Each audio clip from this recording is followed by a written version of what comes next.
Welcome to the Outer Realm with Michelle DeRoche and Amelia Pisano. Airing live on the United Public Radio Network, 105.3 FM in New Orleans.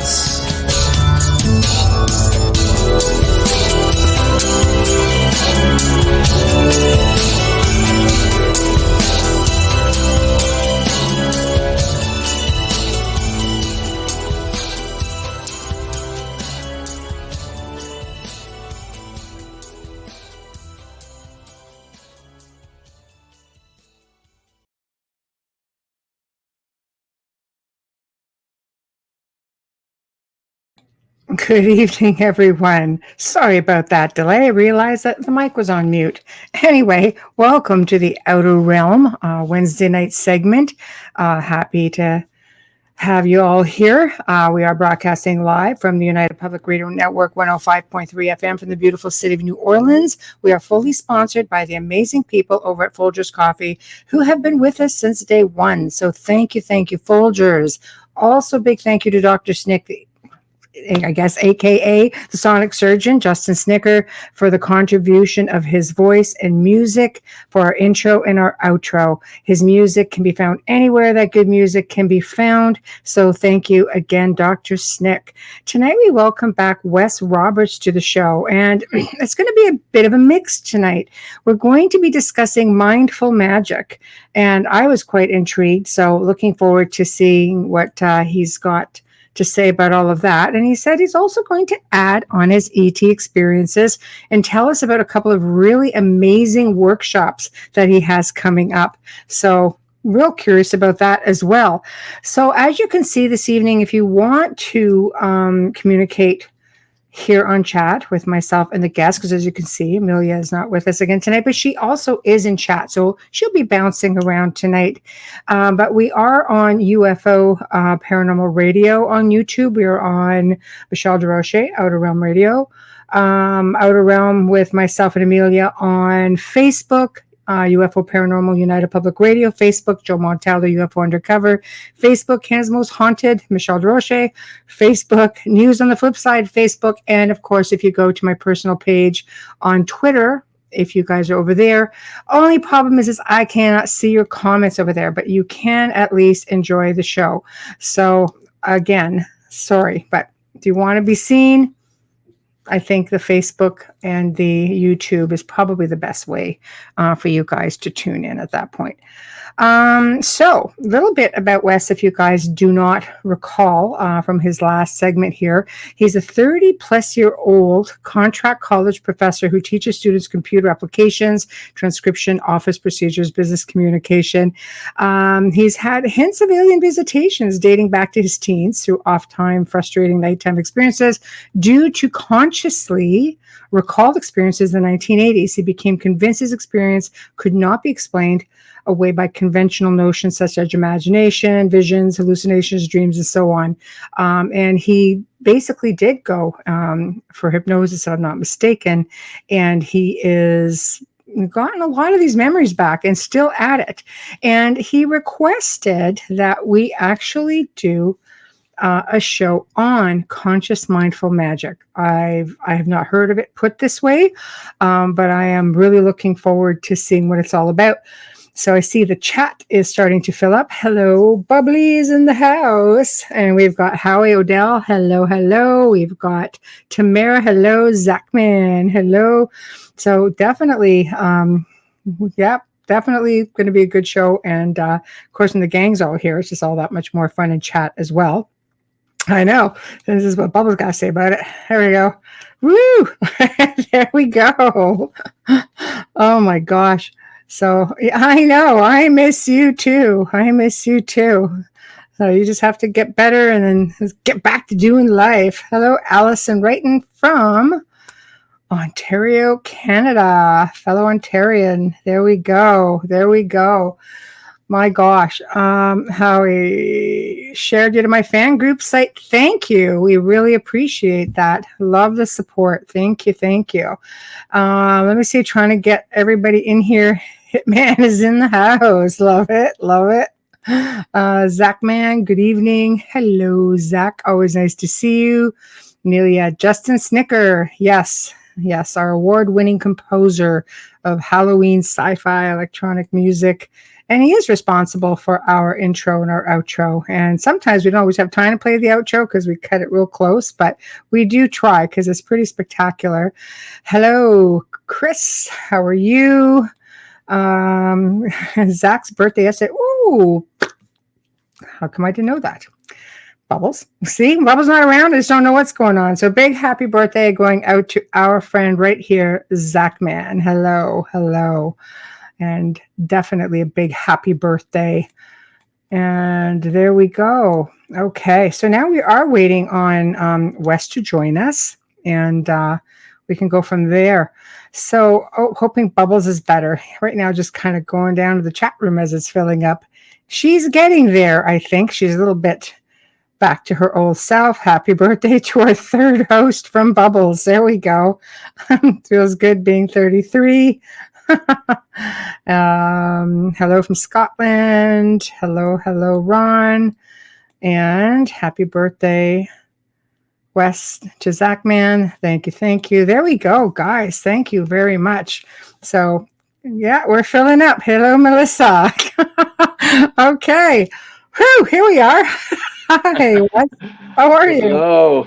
Very good. Thank you. Very good. Good, good. My gosh, we're just going down the chat room, starting to fill up, as you could probably see it to your right. So I'll highlight things as we go along for questions and such. So how are you? How have you been since I've our been last show? I've been very well. Busy creating at least the outlines for a couple of workshops, which we'll talk about later if we get a chance. Yeah, well, we all have a chance, of course. And also ramping up because school is back, and I chose to go back in the classroom.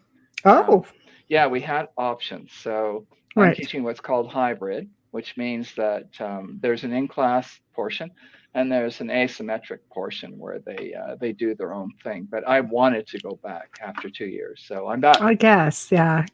Yeah, get a little bit of normalcy back, get back into the swing of things, Oh right? yeah, So yeah, yeah. yeah, and nice to be back. The kids, nice. Are they happy to be back? I say kids. I mean, we're college level, but they're still kids. You know, we're our age. That's what I call them too. Interestingly enough, and I have about 10,000 children over the Ah, years. it's just a little amount, you know. Well, it took a while. I love it though. I love it. So last time you were here, we talked about your ET experiences, which we Hmm. can touch on a little bit more as we go on, because Sure. I want to make sure I'm really intrigued by this, the mindful magic. And it's funny because we haven't done tons of magic stuff on the outer realm. And in probably in the last 2 months, we've had two other guests come on and talk about it, but all different types of magic. So when you Hmm. said, "Oh yeah, you know what, this would be great to do," and I'm just like, "See, there's something else that I've never heard of," and it's like really intrigued me. So where would you like to start? I mean, I guess probably a good place before. I mean, I'll answer my own question, but is what is mindful magic? So yeah, it's a great question. What I would say, Michelle, is that everyone does magic. They've always been doing magic. The Mm, difference between the magic most of us do and maybe the stuff I do and others do is that I put my mind behind it. I put my intent behind it. I formalize it, is the right. way I might put it. Um, Okay. that could be ceremonialize it, ritualize it, but I chuck in 5 or 6 or 7 key ingredients, which I'm certainly willing to get to tonight, Yeah. and when I chuck those in place, if everything's more or less in balance, I can make my wishes come true. And Right. so I think we all do that. I mean, I'm not sure about yourself if you wanted to be on the haunted shows, if you wanted to be here, where you wanted to be, what you wanted to do. Um, Right. I had a wish in the 1980s or so that I would get involved in communications of some kind, Right. and I didn't know Right. what that meant. But I really threw myself behind it, and all Mhm. the ingredients were in place to make it so. Hmm. essentially. But if you allow me to, and please interrupt me if you need to, I always say the stage is yours. no. Yeah, no, really.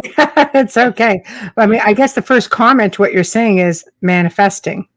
Yeah, manifesting your wish or your will.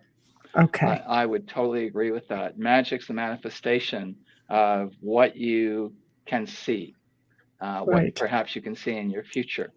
And that could Ooh. be an hour from now. So Right. Nothing too um, exciting then. So, I was for 15 years or more, I was really stressed. And this is how I think I can introduce it to folks. I was really stressed because I was in debt. So I don't mind saying that. I was in a crazy debt for a normal human being mhm. with three different banks, and Wow. got to a point where I was just paying interest. So 10 Hmm. years or so of paying interest, nothing on principal. Right. And no matter what I did, no matter how I thought I'm obligated, Hmm. I got myself in debt. I'm obligated to pay this all off. It's my responsibility. I don't know why I felt like a good citizen, you know, but I Right. did. And so I made a wish about 3 years ago that somehow, some way, I would be debt free. Right. And I had to see that as a real possibility, because up until then I'd been saying I cannot. Mm. Basic principle of magic: cannot means you will not. Wow. If you want Wow. to do the simple math there, you what you wish comes true. So I until I said, okay, I think I can do it, Hmm. and my partner influenced me by something she said. She said, "You don't respect money," and Wow. I'd never heard that before. The banks might have said something different, and I never thought to myself, why should I? I had a real cavalier attitude about it. Right. So I thought, I can do this. And I put my mind behind it, my intent behind it, my will behind it. And eventually, instead of going bankrupt, did something different, which here in Canada is called a consumer proposal. Hmm. And I took this on, and they said, well, okay, we'll talk to your banks. And two of the banks forgave my debt, and the other one didn't. So Hmm. they set out a 5-year plan. Hmm. Anyway, in February of this year, I had completed this plan 2.5 years ahead of time, and I became debt free. Wow. Congratulations. That is a big one. And Oh, that is very hey. stressful. And stress kills. Yeah, I was sick over it, at times. And so this was a clear act of magic, working with what's possible. Right. And this is something else I'd have to say to all your viewers, is that it's got to be feasible. Right. It's got to be doable. We need to work with what some magicians call the natural order, Hmm. just nature. And so, working with the natural order, was it something I could do? Well, yeah, absolutely. I can't fly if I jump off the roof, but I could become debt free. Hmm. And, the money didn't come from heaven or hell. It wasn't a windfall. Right. It was just a heck of a lot of work Hmm. with me and my focused will. So, Right. I think that's a decent example of what wish magic can be. So, basically along these lines, get rid of negative thoughts and words, get the words can't, won't, don't out of your vocabulary, where you can and you will and you shall, and changing the mindset, I guess. Positive vibes. Positive vibes. I mean, I'm sure you and a lot of your viewers know the basic tenets or more of the law of attraction. Yes. And this is something Yes. I stir and repeat. I add it into my magic because the tenets are wonderful. So Hmm. instead of picturing myself debt free, because Hmm. debt was still in there, I pictured Right. myself with a bank account. Okay, there you go. There you go. Gratitude Hmm. for what you have, Amelia Hmm. says, and opportunity presenting itself. Yes. Also, Allison says we will only be free from debt when we stop destroying this beautiful planet. I do agree. We have to do that. We have to change the the focus, I think, of we're so conditioned to being a certain way that we tend to forget that there are other ways to do things. I mean, especially if the way we're conditioned doesn't work and hasn't been working, right? So, yeah, and everybody share resources. Yeah, well, that's how they used to do things. A community would do just that. So, okay, so you get to this point then. So please continue. I just want to try to get into everything Oh, as we go along. absolutely. And if you Yeah. see me looking off to the side, there's so much about magic, about its history, about different varieties of magic. I have some notes beside me, so with apologies, I've got some notes. It's okay. If I just put these up, it's just to, for the people who are viewing, they can see and other people can comment and such. So don't worry about it. If it's something that the direction, I will get you the question so you can keep going. Okay, So, thank you very much. yeah, no problem. So, mindful wish magic, I've given it a little bit of a definition: create or assist change in Right. accordance with one's needs. Mm-hmm. And so, change is a big deal, and we sometimes think we're in a rut and we cannot change, or we cannot change others.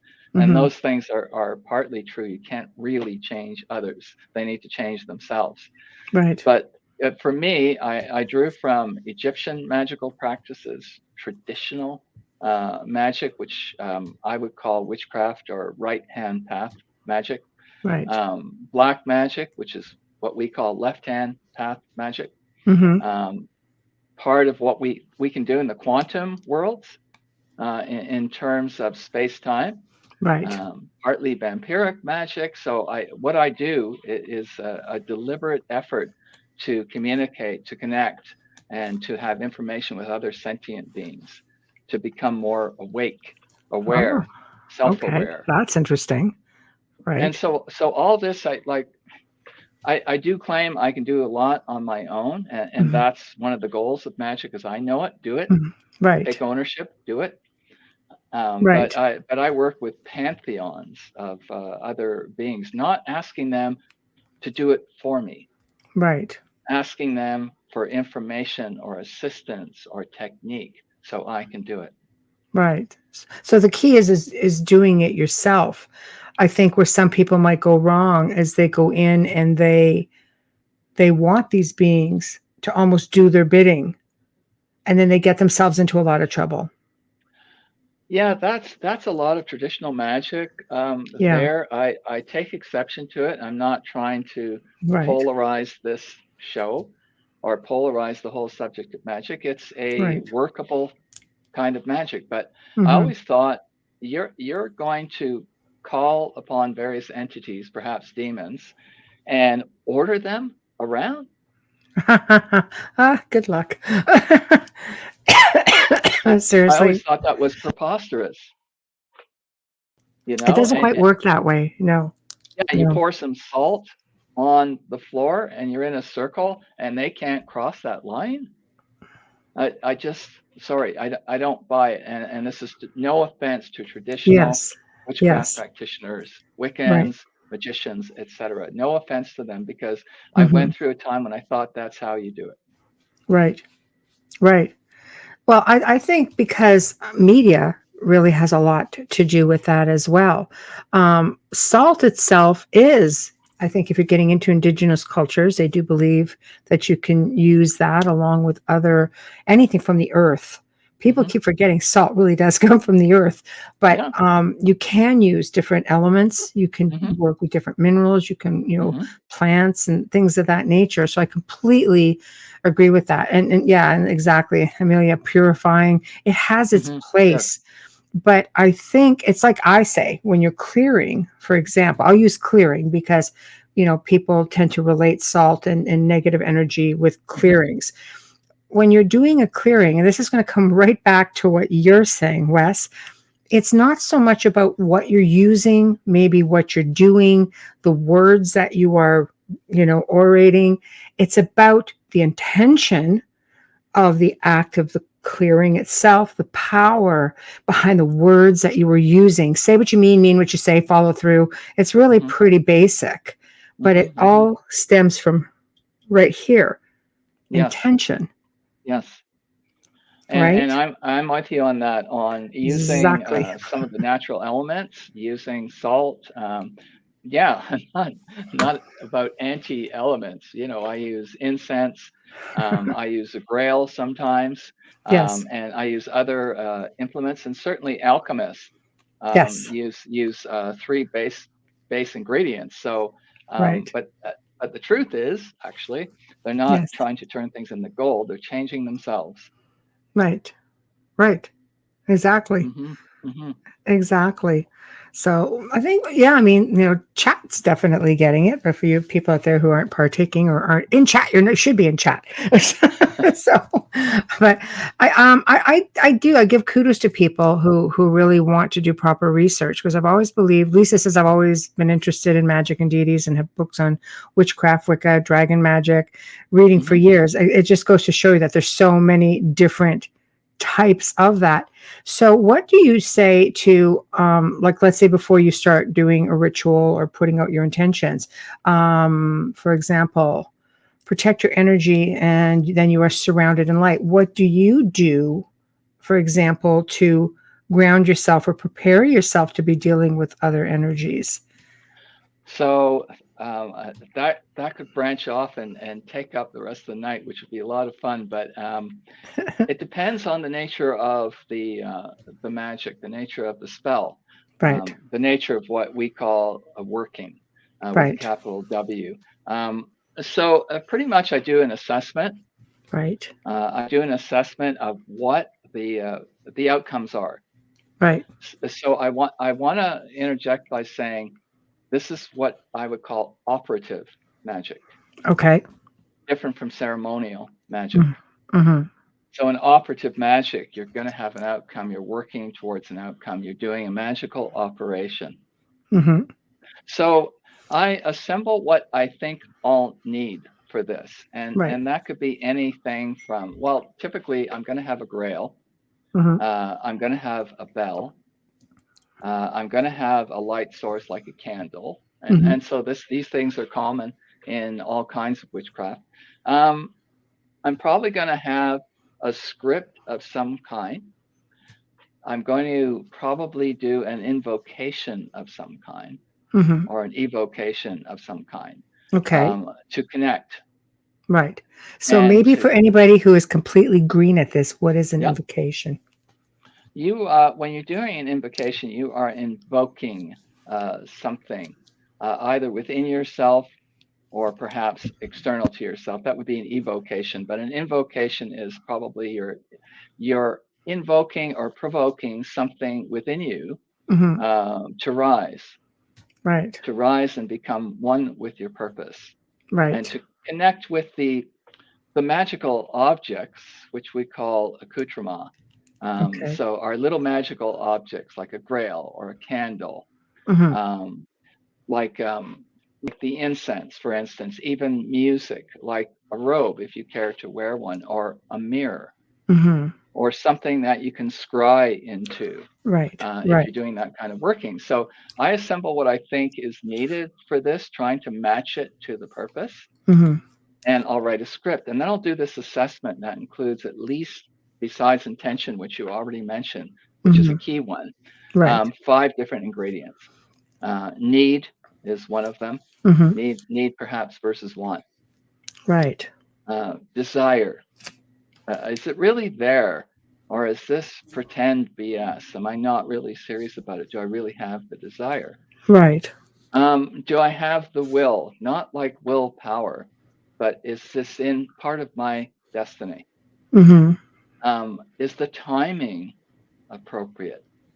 Right. And that could be internal or external. Mm-hmm. And finally, is there some kind of balance to what I think I'm going to be doing? Is it Mm-hmm. feasible?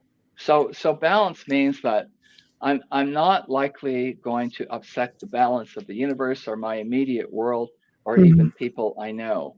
Right.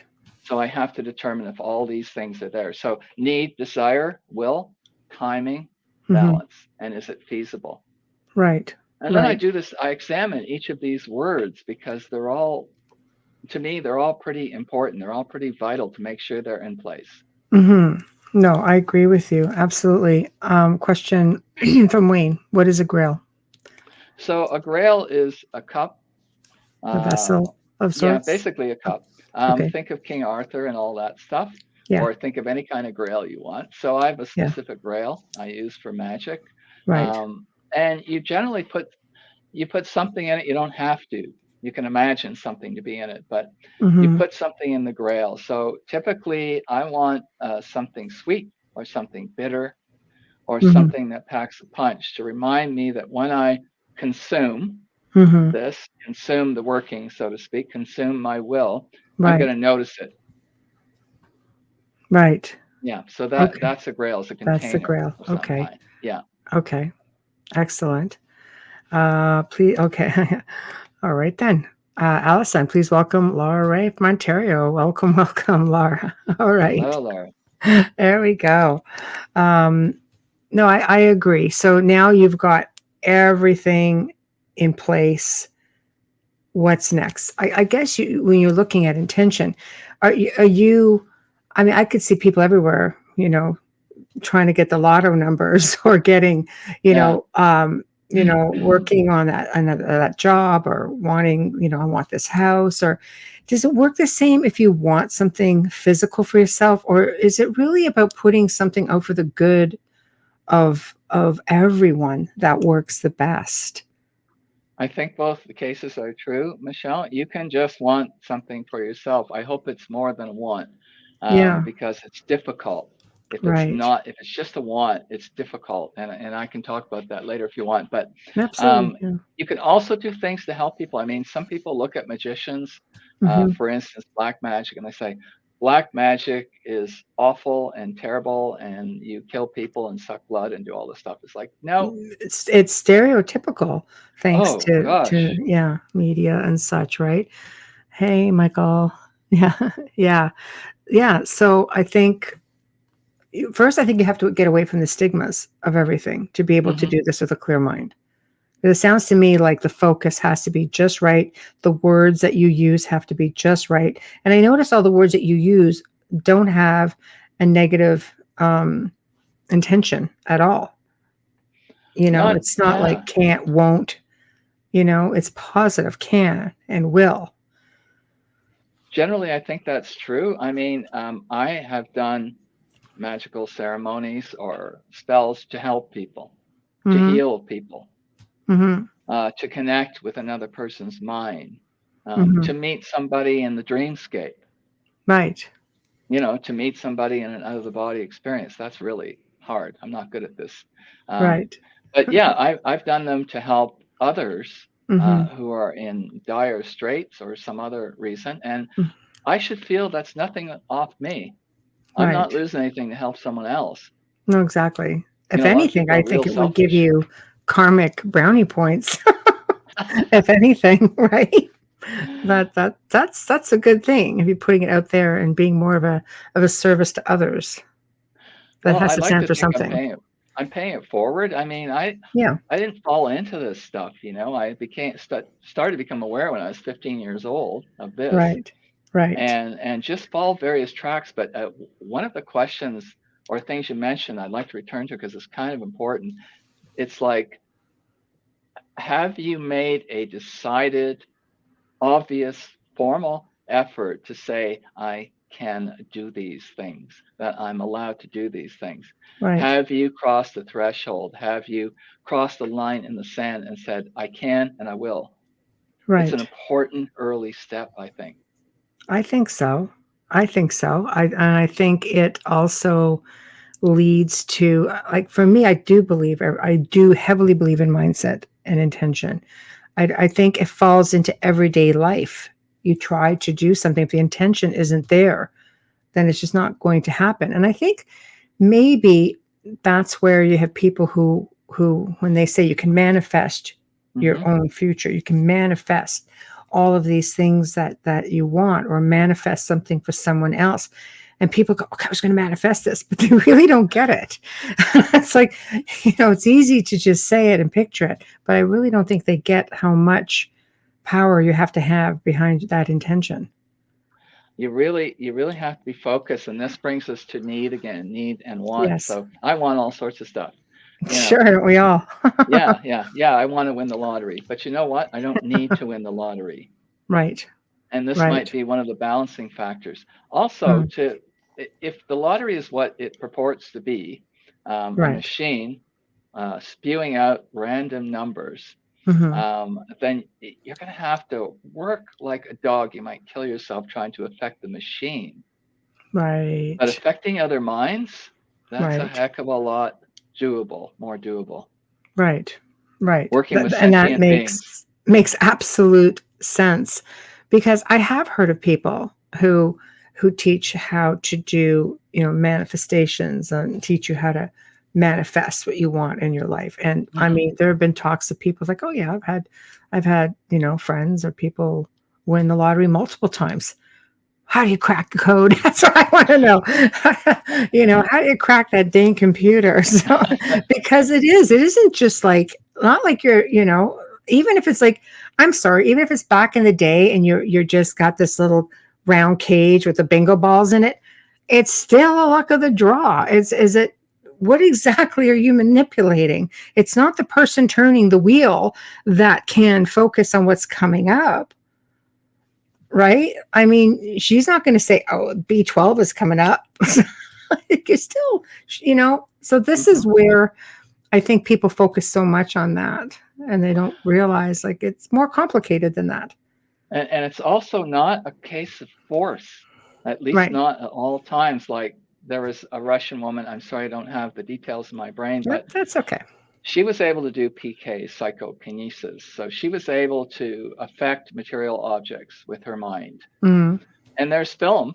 You can look on YouTube and you'll find it. And there's film on this Russian woman. It took her so much effort to move a few matches. mm, Um, at one point, she had a heart attack. mm-hmm. Right.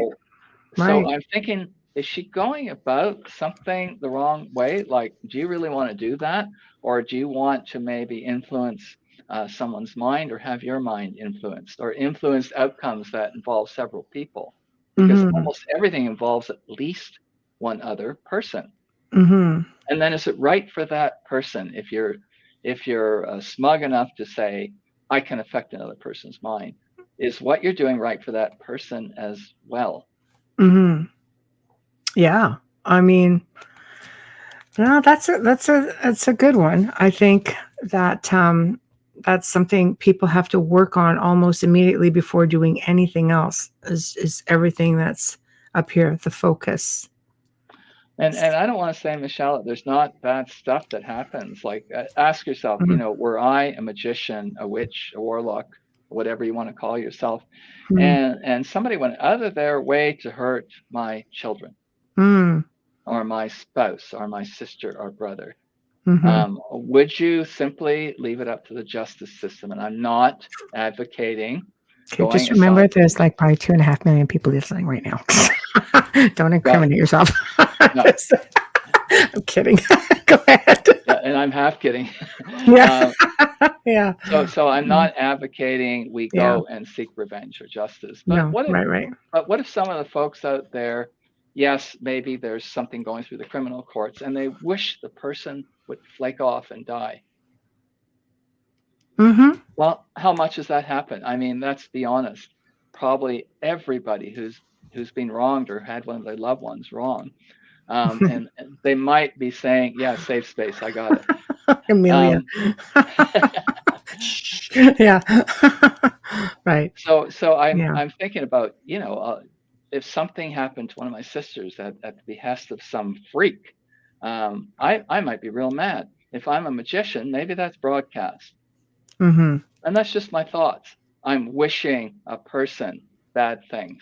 That's strong intention. I've been guilty Yes. of that myself, not necessarily wishing somebody bad, but Hmm. wishing somebody, it is just off the cuff going, oh, just like, hope you just like, Just like that. fall down the stairs and, like just twist your ankles like stupid, Yeah, just, it's like I that. hope you just feel that one, and next thing you know, it just happens and you're like, I don't know, like you don't even think about it. So it is intention. And it's not automatic pilot. For that moment, it might be rage. Um, Right. you can send something out and you can't stop it. Mm-hmm. It's a thought, Right. and your thoughts are broadcast. Right. And that's what I Right. mean. Yeah. No, I completely agree. Like I said, I've just, done things and I come up and then sometimes it's like 3 months later, and it's Hmm. like this person will say something like, oh, damn.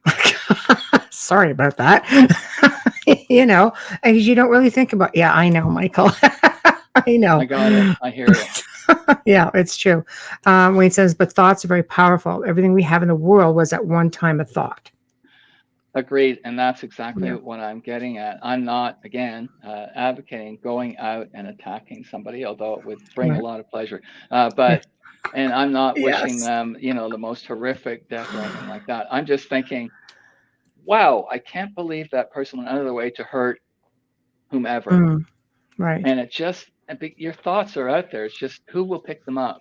Right. Right. No, Hmm. no, that's true. That's true. So, okay. Well, now I'm a student. I'm coming and I want to know more about, okay, we're setting the stage. We've got the altar ready. We've got everything Hmm. ready to go. Hmm. We've set, your incantations, your intentions, everything's good to go. So where do we go from here? Walk me through.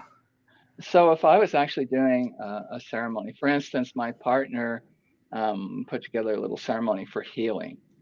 Right. And I can actually relate some of the text to you if you want. And I have all sorts of things I do magic for. Right. It could be a job, it could be health. Generally, it's a lot of what I've done recently is about healing, self healing, Right. and my own health, for instance. So I'm working on me. So anyway, if we had everything together, and Mm-hmm. assuming that we've covered some of the basics in the past before we hit the chamber, Mm-hmm. um, I would probably do something like have you involved in assembling all the things that go on the altar. Mm-hmm.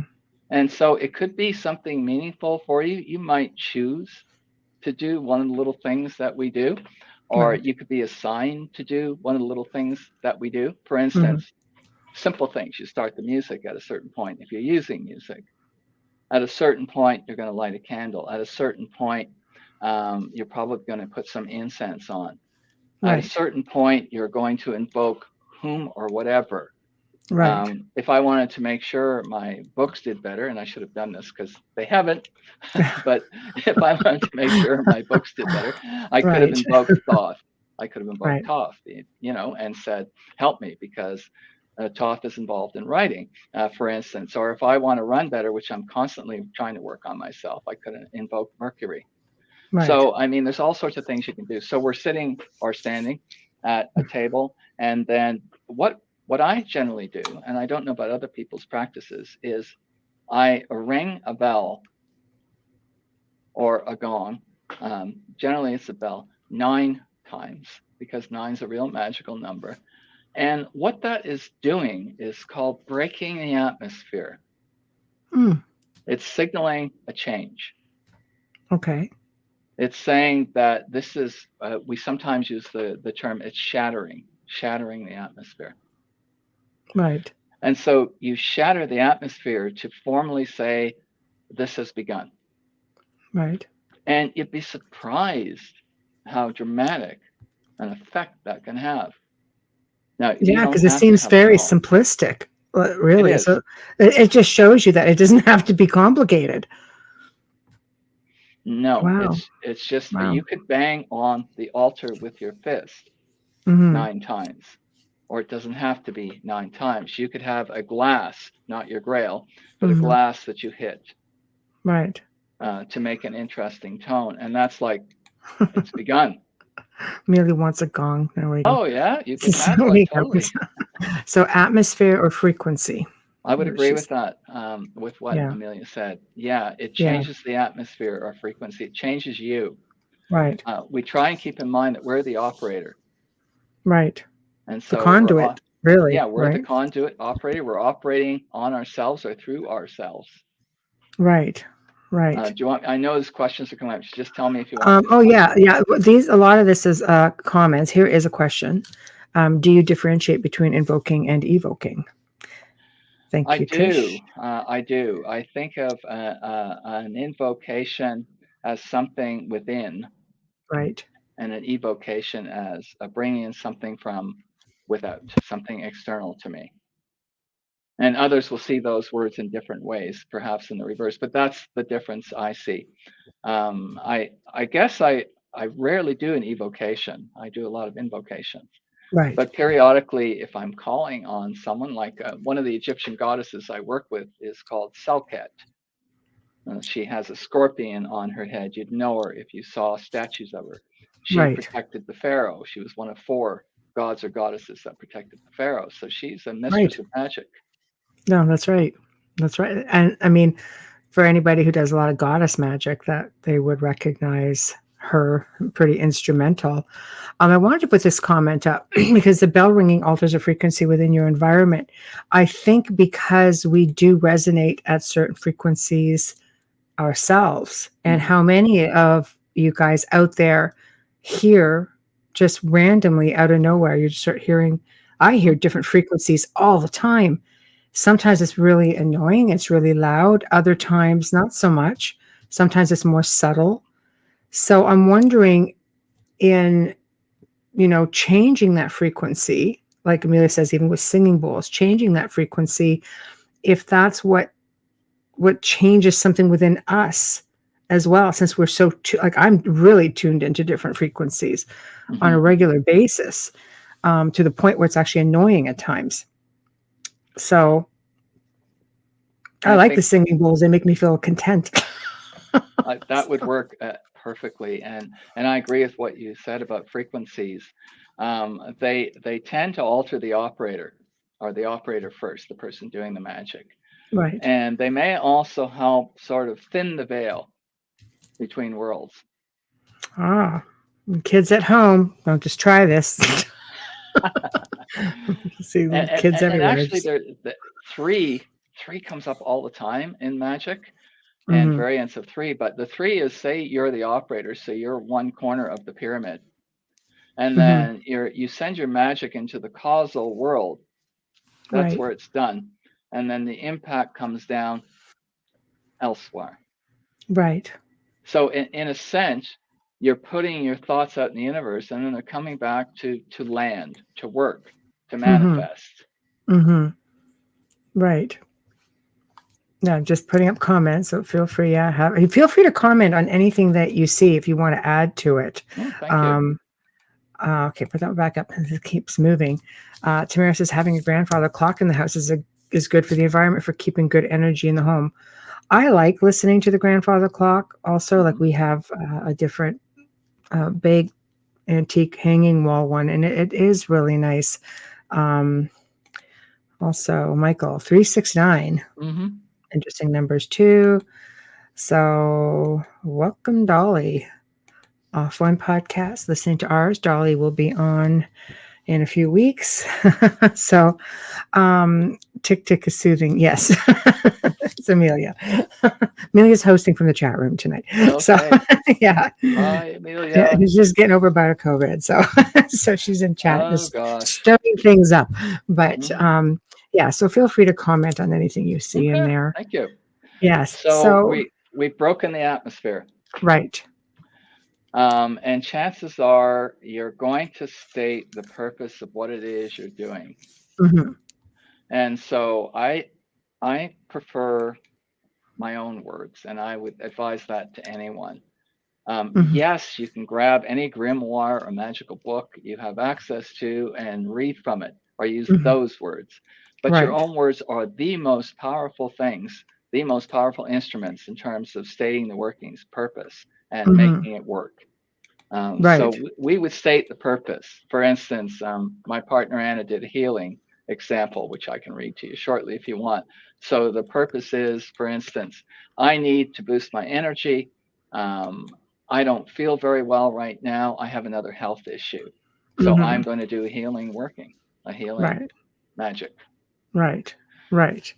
And then you proceed to do things that you feel are congruent Mm-hmm. with that, whether it's imagination or visualization. Mm-hmm. And imagination, we could stop there for a few minutes because Yeah. it's of Yeah. key importance. Yeah. Let's do that. Let's just touch on that for sure. Because again, I think it falls under mindset. You have to be able to envision what you're doing. You do have to be able to see it. Right. So there was in my view, a great man, Robert Monroe, Right. who founded HemiSync, and one of his students or proteges names was Bruce Moen. So Mhm. Bruce Moen used to give workshops on all sorts of stuff, including on connecting with the deceased, connecting with people in the afterlife, Right. talking to people or helping them, Right. helping to send them along, for instance. And so Bruce used to say that imagination was a tool. Mm-hmm. He'd say it can bridge the gap between what you're only imagining at first to an actual thing that happens. Right. So what he would say, and I'm sure we could apply this to magic, he would say, imagine that you're in touch with someone in the afterlife and they're an earthbound spirit, Mm-hmm. and they really need our help to move along. So then imagine you're having a conversation with them. Imagine what they might look like. Imagine what they might sound like. Imagine what their Yeah. scenario is, right? Yes. Yes.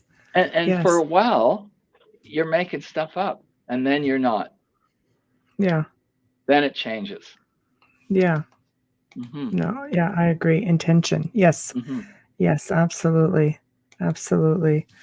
Um, Now, this is something this is like, these are ancient practices, Hmm.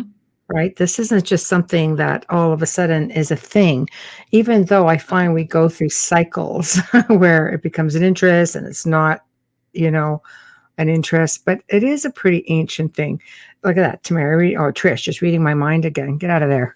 So, pagan beliefs, bells offer protection as well as a signal. The signal the entrance. That's why people put them on doors, essentially the door or veil in magic. Yeah.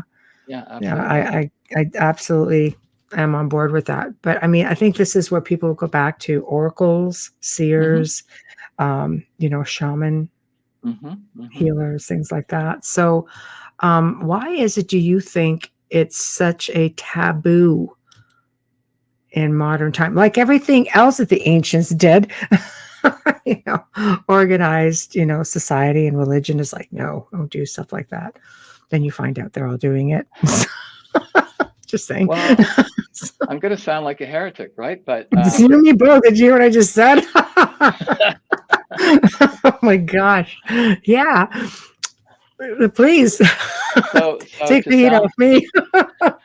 to sound like more of a heretic than I normally do. But we can compare stories if you like sometime. But what I would Mm, say is there are those who don't want us to have any personal power at all. yeah, I agree. That's the simplest way I can put it. So Hmm. some of those folks are in politics and some are in religion. Hmm. And to think that we could actually do what others might call a miracle, Hmm. that we could do something that's only attributed, for instance, to God or some other entity, Hmm. that's an outrage.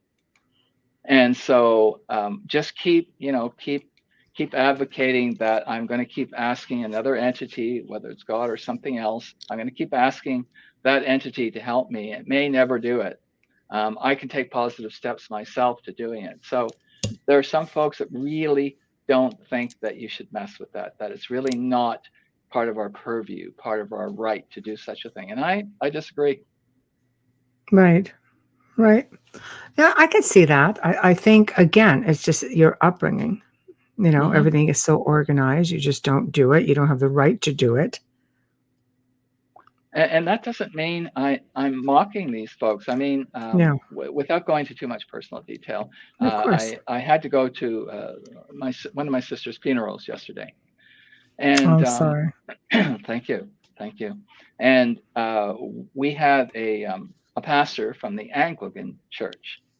So in terms of churches and I don't know seriousness, Anglicans are fairly light and interested in mystery. Hmm. And so I thought her service was excellent. Yeah. And I told her so. And she said that, it's an open debate in the Anglican Church about what really happens in the afterlife. Thank Hmm. you, Amelia. And she didn't know, and she wouldn't say. And I thought, well, that's level-headed. Right. I think that's really reasonable. We didn't Right. get into a conversation about magic, obviously, not the place or time. Uh, Hmm. but but I was thinking, I keep having a respect for people that are real passionate about what they believe in. Even Hmm. if I don't believe in it, that doesn't matter. They do, and they're doing their magic. Hmm. It's true. I think when you have organizations, and this one here is a good point that Tamara is making. Even the Dalai Lama and other religious organizations have an oracle. Hmm. Yeah, I think it's only certain, really, I'm just going to say more controlling ones, maybe the Catholics, who just don't like you dabbling in things like this, but they don't like you dabbling in a whole lot for that matter. But it's Hmm. true. Oracles used to be used by anyone of power back in the day. Jennifer, there you go. Sorry for your Thank you, loss. Jennifer. Um, yeah. So okay. So let's just kind of go back and forth a little bit. Let's Sure. talk about magical words through ages and eons. Yeah, cool. I've got a bit of a history lined up here. It could bring the show down with boredom or not. No, no, So, no, no. You're amongst friends here, so just go. There's a lot of people interested in this stuff. So, but like I say, we don't do a whole lot of shows on magic. So this is no pressure or anything. well, I'm not a history buff, but I will go through some stuff. So, from ancient Mesopotamia to ancient Egypt, Yes, magic's been done at least for 4.5, 5,000 years that we're aware of. So it predates Christianity by some time. In fact, you yes. can reach back into belief systems that go back 10, 12,000 years. Hmm. But if we look more at modern times, so we can say start with ancient Egypt, and they had all Right, sorts of magical practices. This was the right. norm, right? Including Yes, around burial, and that's one of the ones we know the most. And right. then if we go through centuries, I'll just mention a few, and I've got to tell you some of the quotes here. They're so funny and so true. Agrippa, who was a famous magician in the 1500s, said, and he didn't punctuate his sentences, so they're like a mile long. Oh, But so like anyway, run-on sentences. I get accused of that all the time. like this, Sorry. I got to put my own punctuation in here. Yeah. So Agrippa, 1500, said, "Magic is a faculty of wonderful virtue, full of most high mysteries, containing the most profound contemplation of secret things, together with nature, power, quality, substance, and virtues, the knowledge of whole nature," he said. "It instructs us concerning the differing and the agreement among things themselves, and it can Mm, produce wonderful effects." So this is 1500s, right? wow. Wow. So Agrippa says magic was the result of the correspondence, meaning the connection between different things. Right. Right. Okay, so I Yeah. it's like, wow. But then there was Francis Barrett right around 1800. He said natural magic is a comprehensive knowledge of Mm, all nature by which we search out her secret and occult operations throughout her vast and spacious laboratory. right. It almost sounds a bit like the law of one. Yeah, this should be ringing bells, right? Like Yeah. yourself, Yeah. you're like really focused in, and I hope your viewers are too. Oh, yeah. I'm sure. I'm sure they are. I'm sure they So are. last 100 years or so, and I can quickly go through some of this. Alistair Hmm. Crowley, who was called the I was, evilest man on earth. and I was going to ask you about your opinion on Alistair Crowley. Thank you. Same Well, brain. did you know that Crowley didn't feel that he was evil? That was a moniker the press gave him. Right. I believe that. I They do dubbed him. 100% believe that. Yeah. Hmm. They said you're the most evil man on earth, and it's like, oh man, how are you going to shake that, right? Yeah. So Yeah, it's true. He's stuck with that now, man. I know. everywhere he goes, oh, evilest man, Yeah, so it's true. Right into the afterlife. so Right. and this gets into a whole interesting thing for me. There are things called aeonic words or Right. certain eras. So in 1904, Crowley uttered, and that's how they refer to it. You speak to the universe once. Yeah. He uttered his magical word, which was called Thelema, or just will, Mm. just simply will with a capital W. And so what he said was, magic is the science and art of causing change to occur in conformity with the will. Hmm. So Yeah. this is baseline stuff. Right. It is. But I think he was way ahead of his time that way. By then, we were already in a very different world. Oh gosh, yeah, and we were coming out of a very different world, and Yeah. so he shocked the world with this in 1904. Yeah. So yeah, 1904. And you want to know you're getting a bad rap. I And, know. and I'm here to champion that today. I know, So no, it's true, but it's true. Anybody who's versed in Crowley knows this, but those who really don't have any idea. And he also had, communication with what appeared to be a gray. So when you're talking about dealing, with different entities, I mean, that's pretty much what he was doing. Mind you, where, his place in Inverness or in the Isle of Skye in Scotland, mhm. near Loch Ness. I mean, there's all kinds of crazy ass stuff over there. So I'm sure he was just all kinds of stuff coming his way. He was quite a character for anybody that's aware, and you sound like you are very aware. He was a mountaineer. Yeah. He was an adventurer. He would go into the desert for 2 weeks Yeah. to receive messages, cleanse himself, press the reset button. Right. Um, he was fascinating. Yeah. Yeah, they did say Thelema was his religion. He might say something else. He called it magic with a K on the end of it, but he Right. wouldn't be the only one. Yeah, he was a showman. So was Yeah. Houdini. Different kind of magic. Yeah, but exactly. Yeah. but very, very true. Very true. Right. So I'm gonna, fast forward to the Yeah. 1960s. Okay. These are key events, I think, in our world of magic and the world we live in. Anton Lavey created the Church of Satan. Yes. That's right. And Anton Lavey. Oh boy, could that be a show by itself. So Well, please go ahead. I know folks is going to say he's not saying this. Is he? Yeah, the Satanic Bible is a fascinating book, and he wrote that book, and it's got lots of valuable bedrock I've magic. got a first edition. I'm going to It's, rest my case. God, we it's have to talk. interesting. Yeah, it is. Yeah. Oh, we got to talk. No, So, it's true. so Part he 3. Yes. part 3.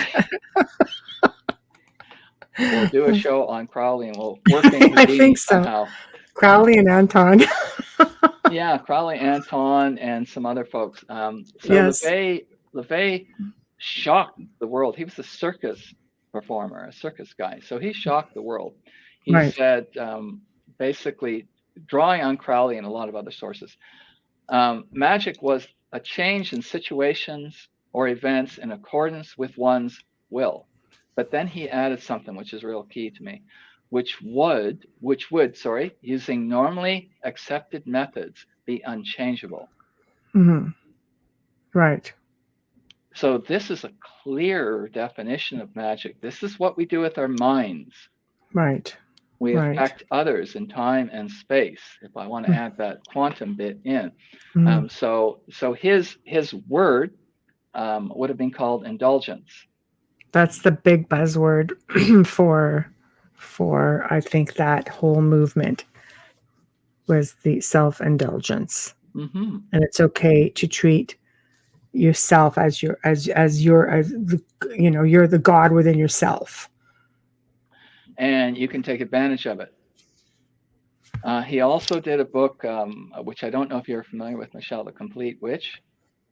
or I am. confiat, which, yes, Yeah. Yeah. it's real dated, but my Right. partner just read it, and it's got valuable tips galore. He Hmm. really knew humans. Right. This Right. person really had a bead on humans. Hmm. So Lavey didn't, in some ways, would not have been considered successful. He didn't finish his teaching, let's say. Um, and somebody that was part of the Church of Satan formed an organization called the Temple of Set. Right. And he did that in around 1975. And the Temple of Set talks about a refinement of black magic, because Lavey would have called his stuff black magic. Right. So Michael Aquino formed something called the Temple of Set and spoke about Yes. Setian magic. Yes. Very Yes. different. Right. Very different. You need to work with a subjective universe, Hmm. your own, and the objective universe. Hmm. And then he further developed or talked about two basic forms of black magic. One was called lesser black magic, Hmm. which we do every day. And I promise you, Michelle and your viewers, we do it every day. Right. If you want to influence somebody, you're doing it. Right. Nuance, the way you dress, the way you act, the way you talk. All Right. of it is Yes. magic. Yes. It is, if you want to look at it crassly, it's manipulation. Hmm. If you don't, it's influence. Right. And so taking indulgence, indulgence doesn't always mean sex. It could mean sex. It means indulgence in everything we do. Hmm. So for me, taking a lesson from indulgence, for instance, over the last few years, I've had both eyes operated on, not laser, traditional. Hmm. And so I thought, well, I'm going to have a heart attack before I even get there. I have a thing about hospitals and a thing about needles. Right. Same. Same. And I'm thinking, I'm not going to make it. Forget the eyes. I won't make it. Right. The person Right. won't make it. Yeah. But so what I decided to do was, using a bit of magic, decide to indulge in it. Not embrace it. Sorry. Let me redefine that. Embrace it for what it was. Right. Fully experience it, not reject it. Okay. Made a heck of a difference.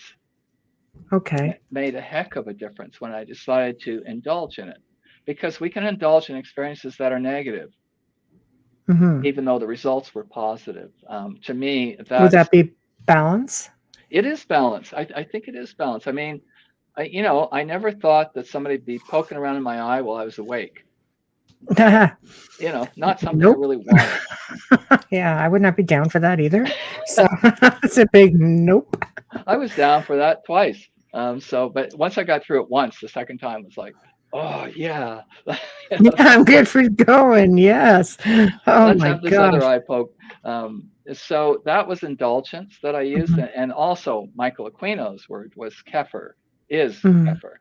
Right. Right. Many would argue, myself included, it's the current active word. Right. If we look at eras and aeons. So kefir is beautifully simple. It means to self-become. Right. It means to become. Right. To become something you are not now. To evolve. To become a higher being, higher than you are now. And you do it on your own. Yes. That's the Temple of Set. That's greater black magic. Okay, so greater black magic is full ceremonies, rituals, grandiose things if you want them to be. Lesser black magic is what we do in everyday life. And again, I'm going to say it's not a bad thing. It's not a bad thing if you wink or smile at somebody, or if you frown at them. It's not a terrible thing.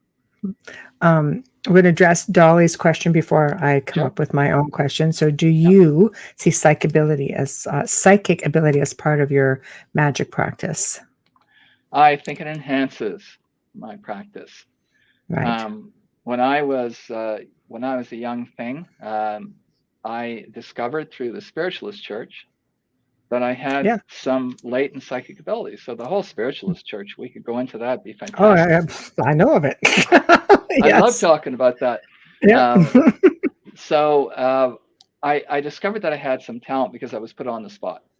I was put on the spot. I was handed an object and asked basically to tell a little assembled group in a coffee shop who it belonged to and attributes of that person. Wow. And the first thing I said was, how? Like I literally said, I don't know how to do that, but apparently I knew how to do it. Right. Right. And that's the psychic piece. So I just started talking about how I pictured the woman who owned this watch. It wasn't the woman who handed it to me. Right. So it was a third party. So Yeah. I just started to talk about some of the attributes, including some injuries she had, and I was dead on. Wow. And Surprise. I know, but I'm so happy it happened early. Yeah. Not that we Yeah. can't work with it today. If you just woke up to the fact that you're psychic, well, we're all psychic. Hmm. It's just what can we do with it? Right. You Right. know, And some how do you, don't. yeah, how do you manage Some it? How do you don't promote dare it? to tread there at all. Um, so let's get back to rituals. Sure. And I'm going to ask you the obvious question because people, I mean, this is where I think even the Satanic Church took a big hit. With all, the propaganda and such. Ritualistic sacrifice. Never. Yeah, One word see? answer. Yeah, there you go. Absolutely never in any of the organizations or people I've been involved with. Never. Yeah, there you go. I have a friend who was a high priest for the church, and that's. I just wanted to make sure that we got that question out there because obviously this is something that is going to get a bad rap because it is what it is. It's the complete. When you say to somebody, it's pretty much based on the same principle, but it's just the flip side of it. Mm-hmm. People are just like, well, we don't kill people at our church ceremony, so they must. It's.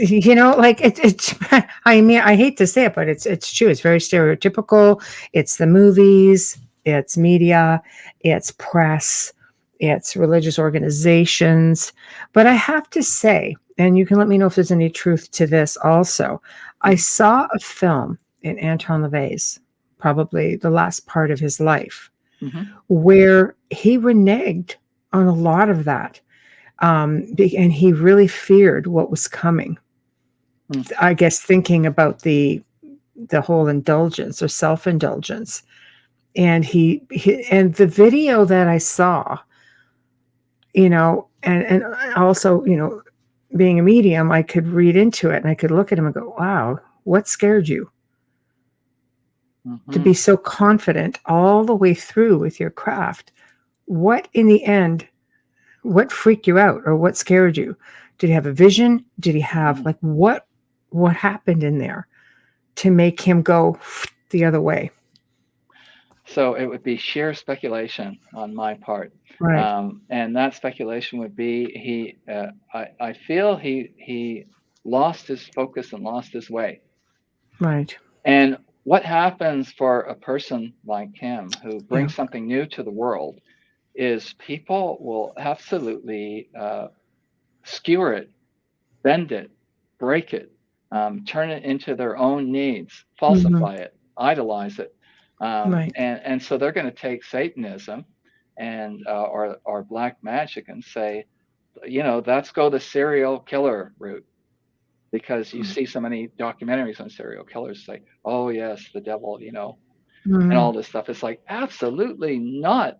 Not if you're sensible, not if you're balanced, not if you have respect for all other life, and particularly animal life. If I can speak to that a little bit, and I'm no expert on this. Of course. Please. But I'm real passionate about it. I love all animals, even bugs. Right. The theory was, from what I gather, that sacrificing an animal and having them bleed all over you or your altar area, you could make use of that life force. Right. Because they're spilling out their life force. Well, it's powerful. When the spirit leaves the physical, it's a very powerful energy. Absolutely powerful.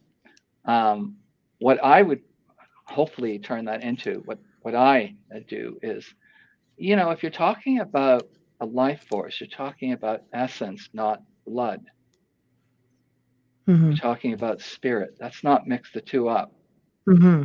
So, in some of the magic I do, I can give essence or receive essence.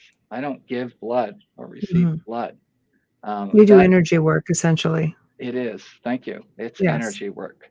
I work with Yes. energy and essence, and Right. so the killing an innocent being or an Mm-hmm. innocent animal is a horrific thing for Mm-hmm. me. It really creeps me I out and agree. enrages me.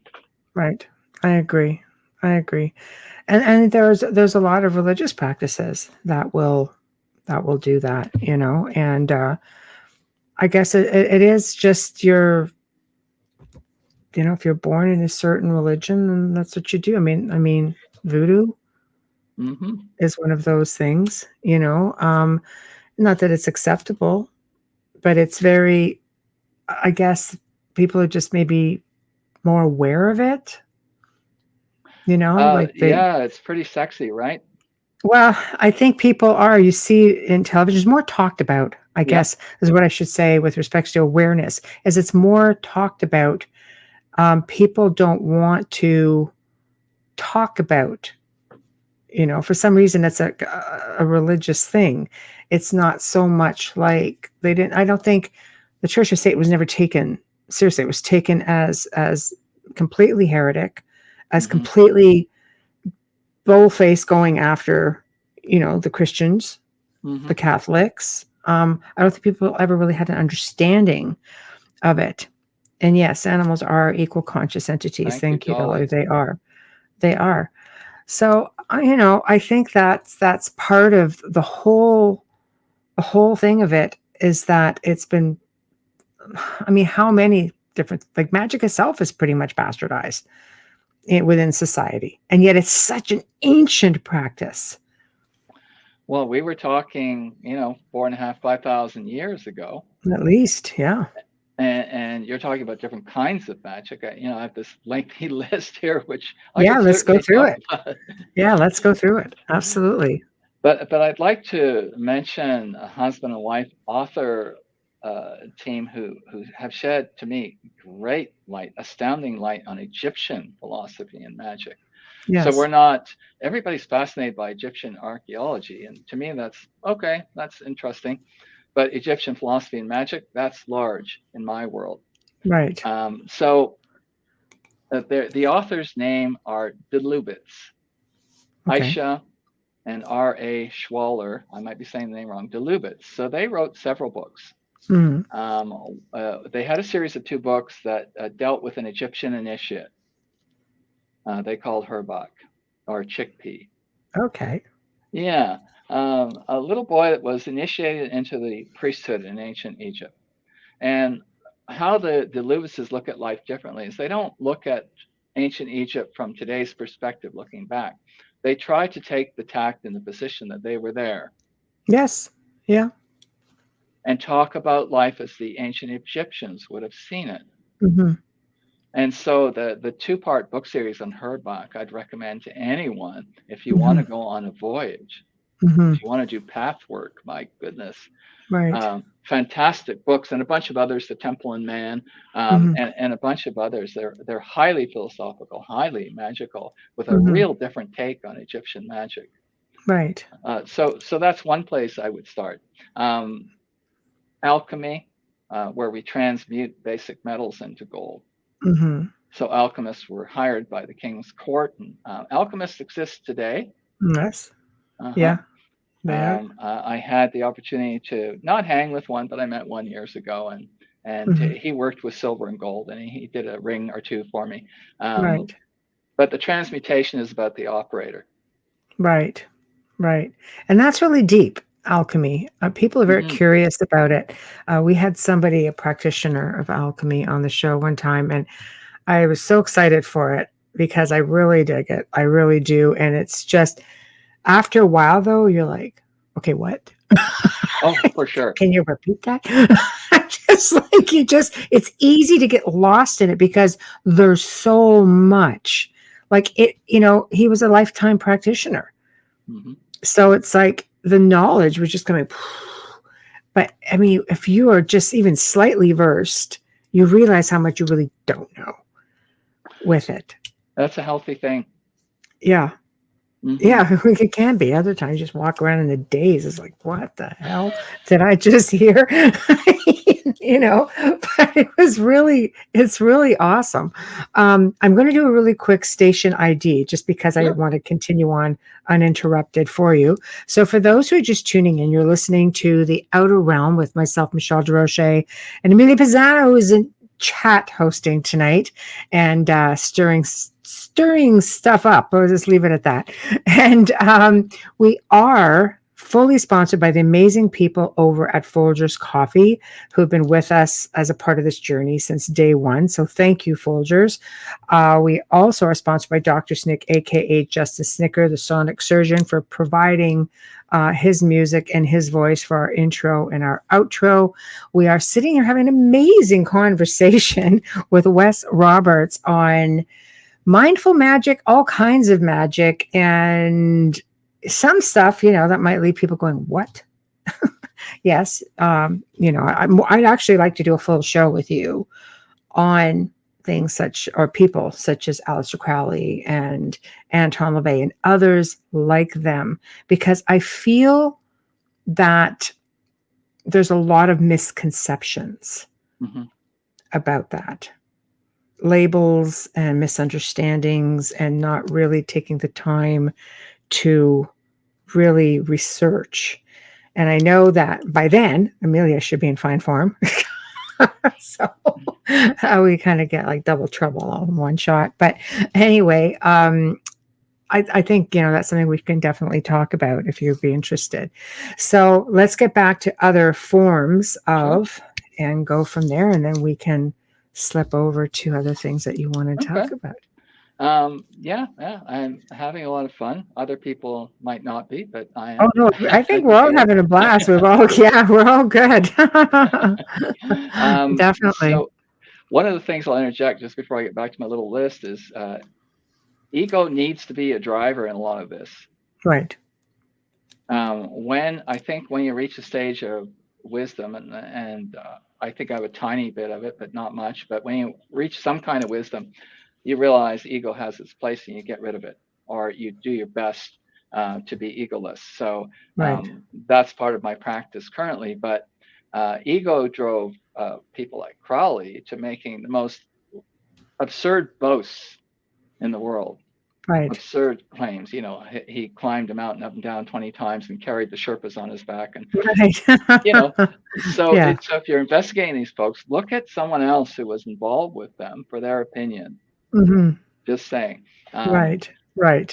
Don't believe everything you hear, basically. Gosh. Most things are hidden in plain sight. Yeah, hidden in plain sight. Absolutely. Yeah. So then we get to, that's called traditional witchcraft and white magic. So here's me as a 17-year-old thinking I want to be a warlock. And there's books on that. There's books on that even when I was 17. I know you're thinking, that far back? Oh, yes. Aging myself too, but yes. Yeah, there were books. Yes. So I still have the book that I used to become a warlock. I still have it. Not maybe an original printing, but hardcover. And this person put you through the most absurd things. And at the end of it, after all the lightning and thunder, and after your parents ran up saying, "What the heck are you doing?" So after all that stuff, you're a warlock. Right. So, that label again. It's a label. So I was happy to be a warlock. Then I went on to different things. But so witchcraft and white magic, things like Hermeticism and Gnosticism. So Hermeticism was based on a god formed by the Greek Hermes, and the Egyptian Thoth. Right. God can be comprehended through philosophical reasoning. Right. Gnosticism might say that God is unknowable. Right.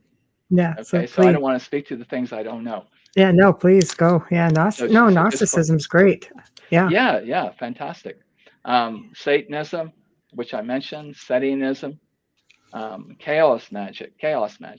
I don't know a lot about it. The key figure was Austin Osman Spare.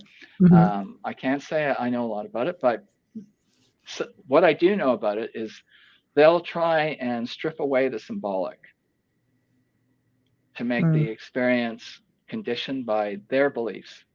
Right. And one of the interesting things that I learned from my partner, she knows more about chaos magic than I do, is they capitalize on surprises, Right. which I wasn't really aware of. So something shocking or surprising, even if it's self-induced or Right. purposefully induced, that's a transition time. Right. That is time for magic. Right. Right. You mentioned voodoo. Mm. So there's hoodoo, voodoo, Santeria, and all sorts of variants. The funny thing about voodoo, Haitian voodoo anyway, and there's a great book, if you can still get it. It's called The Divine Horsemen of Haiti, by someone who went and studied this way back when, Right. and talked about the gods, the Loas, Right. and how the gods mount people. Right. And so people seem possessed. When they are mounted or ridden, Right. God is riding them or has mounted them, so they seem possessed. Right. So voodoo mixes in all sorts of Christian symbols with black magic. It's just a fascinating thing, and it works well for them. And the interesting thing, Michelle, is I would say talk about being ridden or being mounted. That's what some, in my opinion, aliens do. Right. They ride you Yeah, and my mount you. mind went somewhere else for a minute. I had to reel it back in. Sorry. My bad there. It's like going, Ooh, that could be a ritual. do talk about that. Okay, I'm going to say yes. There's sex magic. There. Yes. Blaming it all on the aliens. So no, but I am curious about the aliens for sure. Well, we can have a show on sex magic. Yeah. I know. Amelia's like, oh my God, I know. So it happens when you leave me to my own devices. So Okay, so Wes, do not use the word mounting or riding. These are bad. bad idea. Sure. Okay, so aliens. So recovering from that, or never recovering from it. Right. There's also actually alien magic, Right. which I'm thinking about, and there's vampiric magic, Right. which involves manifestation of powers that are typically attributed to vampires. Right. And we're not talking about sucking blood. Okay. Okay? Energy. Energy. I mean, if that floats your boat, knock yourself out. Right. Never done it, won't do it. We're Right. talking about energy work again. Yes. Yes. Yeah, it's pretty popular. Energy vampires is spoken of a lot. Yeah, energy work. So I meant to share with you. You'll have to steer me around your show here. A little working for healing, if you want to hear it or no. Absolutely. So that's assume that you have some kind of pain, lack of energy, or another health issue, and you're using 5 ingredients at least besides intention. You need to heal. Your desire is to heal. The will is the power to overcome the current situation. Right. The time is when you call the time. That might not be when you first don't feel well. Like for me, I got fed up with 2 chronic conditions I had for 20 years, and finally called it and said, medicine's not working. Allopathic medicine's not helping. And I designed some self-healing techniques, and they worked overnight. Wow. Literally 2 nights, no more than 2 hours. And it was incredible. And so you've got need, desire, will, timing, and idea. So there's simple steps, basically 4 or 5 steps. Just recline in a comfortable position. It's very meditative. Right. And close your eyes. A lot of us do this anyways. We meditate, we have visions, we daydream. Pay attention. Is this a frequency thing again with what you're doing? Are you altering your frequencies while you're doing that? I mean, frequency does heal. Yes, I actually think you are. Like, not my mind. My body knows how to do it. Right. And what I consider is I need to step aside from the process and not be in its way. Right. That Right. really taught me a lot. I was constantly reinforcing the fact that I had tennis elbow, Mm. or that I injured my hip many moons ago in martial arts. Every day I'd reinforce it. My Right. elbow hurts. I can't Mm-hmm. lay on that side. I have to stretch out my arm. Every day and every night I'd reinforce it. Right. And so it was destined to be with me forever Mm-hmm. until I called it. Hmm. And basically told my body, or asked my body to do what it knew how to do very well. And it certainly knew how to have a healthy elbow. It used to have one. Right. Right. I know, sounds crazy, but it works. Right. So you pay attention to the area of your body, and you imagine there's a stream of clear water falling from a mountain. It's refreshing. Keep looking at the water. You might see rocks or other obstacles, and that's Mm-hmm. kind of important. Take the obstacles out of the picture. Right. Remove the obstacles. You can grab them with your hands, or you can pretend you're looking at a blank white screen or a black screen and shove them off.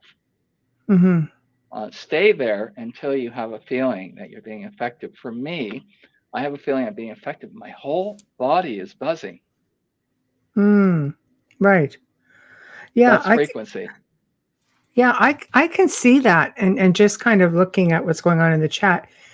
If I find myself coming down and getting sick, whether it be a headache, whether it be coming down with a cold, which I don't get sick often, like amazing to me, barely happens, but when it does, I'll see myself just say, "No, I'm not doing that." And I just get up and I get moving around and I just go about my daily life like it's like there's nothing going on, and it's just like it doesn't happen. I understand you, and we're similar. I'm not flawless in this process, but I'm pretty good. Right, And I just want to mention that working is not mine. That's one Anna, my partner, came up with. But it's just an example of right, doing wishful magic right, and trying to fix what's broken, basically. right.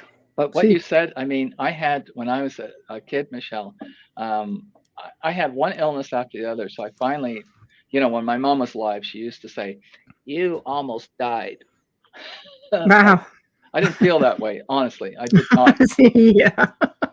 I didn't Right. feel good, but I didn't feel like I almost died. So I eventually ended up in the hospital. Doctors were saying, I was there for a week. Doctors were saying, you won't be able to do anything for 6 months. You're going to be bedridden. Wow.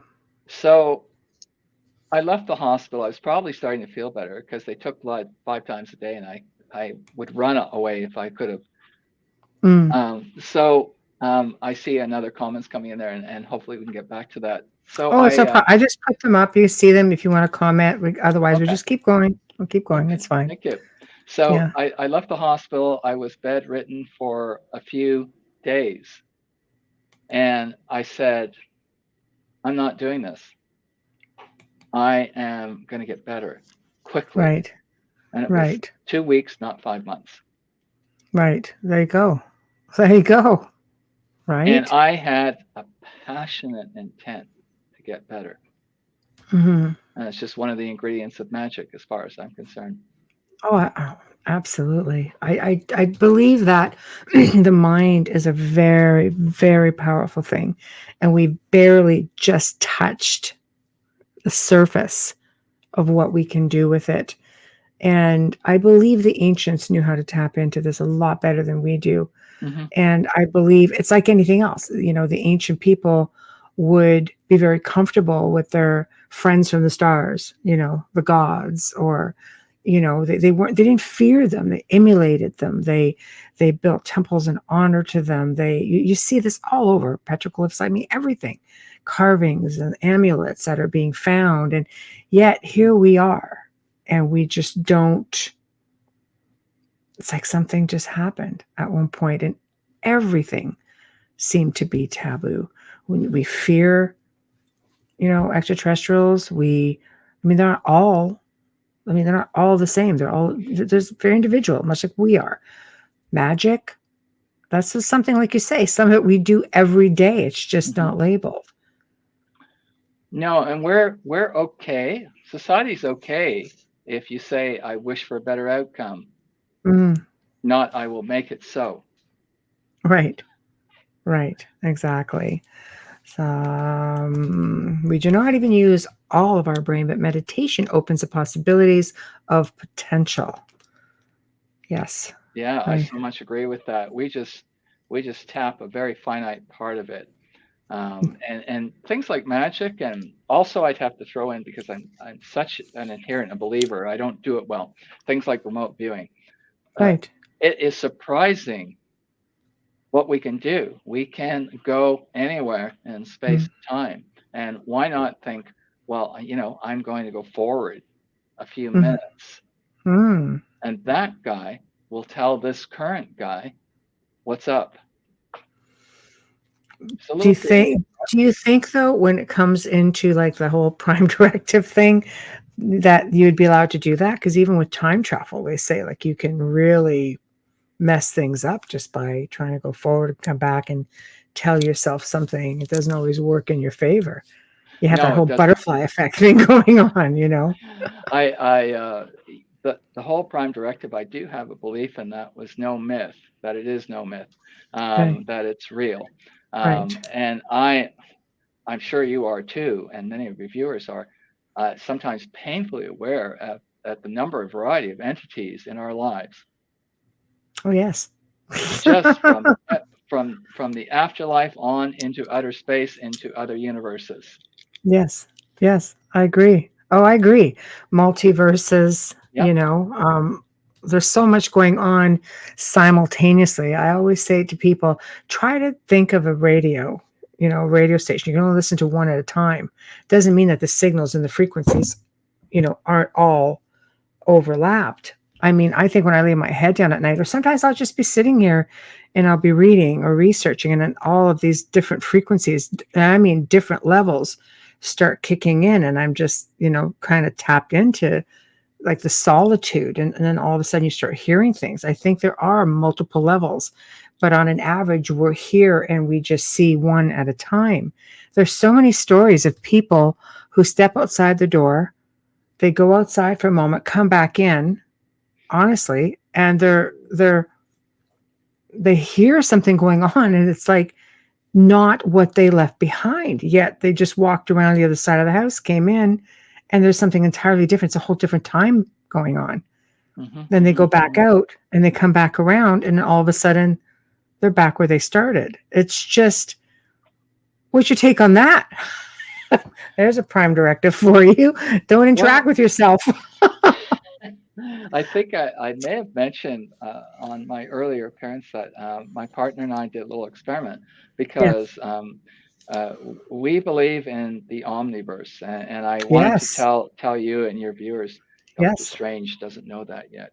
He Yeah. only he only gets the multiverse.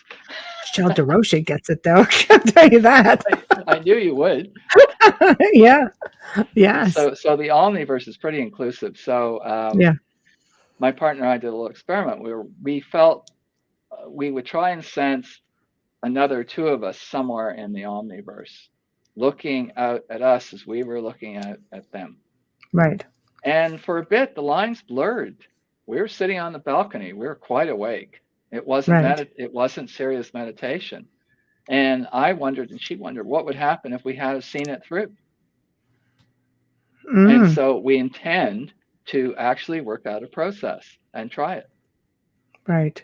Right. Hmm. And No, we're not there yet, but I would certainly be I happy to love it. share it with you. A series Yes. of steps that we'll take, and we're going to test drive it. I love it.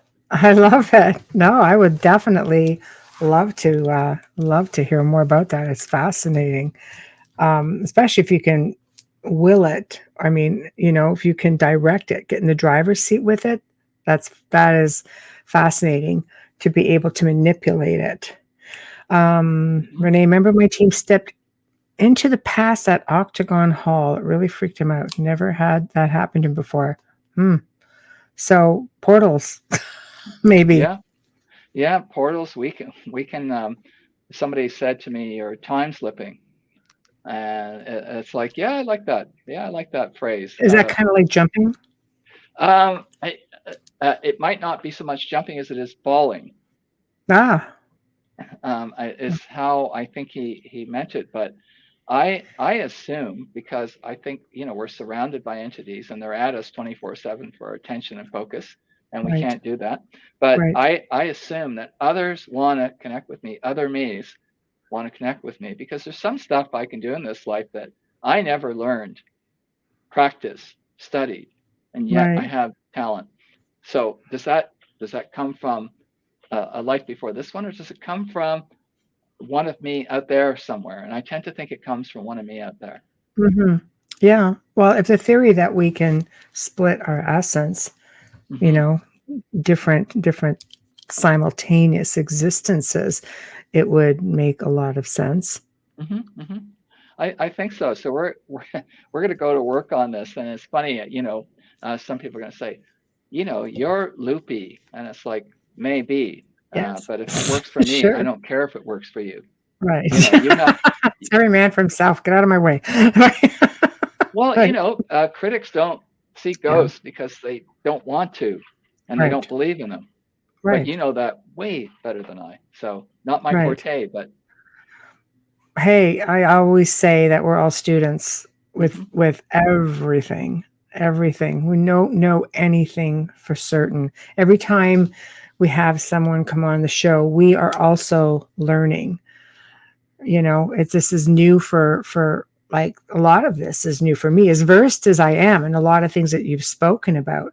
It's interesting because when I listen to your perspective on it and how you do it, it's kind of like, oh, well, that's very interesting. I would not have thought of that.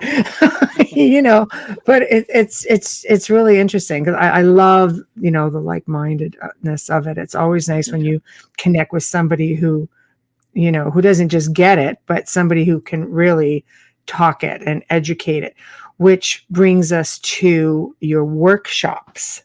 You have workshops that do include, you have a workshop. I believe you have two coming up, and I do. one is based on some of this. Yeah, based on pretty much all the stuff we touched on and more. Um, Right, it would be on wishful magic or mindful magic. right. And we kind of, thankfully, and I really appreciate going through all this, because these are some of the things I would cover in the workshop, I in love a it. series of 5 workshops, to say, I can get you from 0 to 100. You'll be doing mindful wish magic. You'll have all the ingredients right, and you can prove it for yourself. Right, And so it's not me. I'm not going to, wow people. Watch me pull a rabbit out of my hat. But I, right, I will say, you pull a rabbit out of your hat. right, That's what I'm interested in. right, So I really right. want to see people just come to terms with how basic it is. Like, after studying, I can't tell you how many books on magic and all the secret formulas and symbols and stuff. I said, there's got to be a way to simplify this. Yes, How yes. do I get my point across? Am I going to say, well, turn to page 570 of this grimoire, and let's read this stuff together in Latin? Right. Not. Yeah. Latin, Aramaic, so Yeah, just a little no. technicality. Yeah. Right. So no, no. So this is great. So how does one partake in your workshop? So this one's coming up in the fall, probably around the 1st of October. And Oh, yeah, spooky I'll be, month. oh, the spooky month, the transition It month, is. you know, Yeah. thinning of the veils and all that stuff, right? Right. Right. I love Um, it. so it's just my website, Wes G. Roberts. There's a workshop tab there now, but it's not fully functional. Okay. So yeah, there will be like mindful wish magic in and around the Wow. beginning of October. And there's one before that, but that's the wish magic one, with more details, more of this stuff that we've been Right. talking about. Right. No, I love it. Okay, Amelia, you know me so well. October, Michelle's Christmas, pretty much. Sorry. Yeah, I'm a lot like that. But there are many other Audis out there who feel the same way. So, okay. So, and you have another workshop coming up for Uh, experiencers? yeah, for experiencers, basically, you don't have to be an experiencer. It's basically for coping with the kind of trauma that comes about from experiences. Now, maybe Okay. the trauma will come about from a haunting, Right. from a ghostly occurrence, Right. from interaction with spirit. But I know, Michelle, I had to go through all sorts of different things that I call my own coping mechanisms. Right. And I want to be plain and straightforward with you and your audience. I'm not a counselor. I'm Mm-hmm. not a psychiatrist, a psychoanalyst. I'm not in anything. I'm an experiencer. But Mm-hmm. I had to go from being disbelieving to being real irritated and unbalanced or Mm-hmm. imbalanced, to being able to cope, to finally integrating. Right. And that was liberation. Right. And how I did that was meditation. It was magic. It was counseling. It was with a hypnotherapist. It was with speaking to other experiencers. It was with talking to people. Mm-hmm. You got to tell someone first. Right. Right. This is It's what I true. urge people. Yes. Yes. No, absolutely. Um, so as an experiencer then, um, do you consider yourself an abductee or contactee? Some people will say, no, I believe everyone is contacted. They're all contactees, despite the experience may be different for everyone. Hmm. How did you view your experience? Like, are you an abductee, or do you consider yourself to be a contactee and experiencer for the So most part? yeah, there's connotations to all those words, Yeah. right? Yeah. Um, I know that when I was in denial, when this 1980s experience happened, and I was in denial, Hmm. um, I I never connected the dots. I, Right. abductee never even came in my mind, Right. even though I was speaking to abductees through MUFON and other Hmm. ways. Right. And quite frankly, I think I've said this before. I felt Yeah. rather creeped out, Yeah. among some of them, because there's this energy that I was alien in all senses of the word. It was alien energy Yeah. exuding from them. So when I eventually came to terms with it, and started to undergo hypnosis, so the hypnosis was for consciously recalled experiences Hmm. mainly, and then for others that would come up. And, Right. and the others that came up tells me that for a time, and Leslie Mitchell Clark would probably say Yeah, this, yeah, she's for a coming back on time. next month. Oh, was she? Yes. Yeah, yeah, we love her. Yeah, I'll be hanging with Leslie on the weekend. Very Um, nice. yeah. So she Yeah. would say, and I think she's right, that there is a time for some people. They go through an abduction Mhm. part of who and what they are. Right. And the abductions are physical and psychic both. Mm, Most of my right. abductions have been psychic, not physical. Okay. Okay. Spirit abduction is the Right. best way I can put it. And it still registers, you still go through the trauma. Right. It's no Yes. different. You go through everything that Mhm. they do to your spirit. So an Hmm. abductee implies it's wholly or almost fully against your will to me.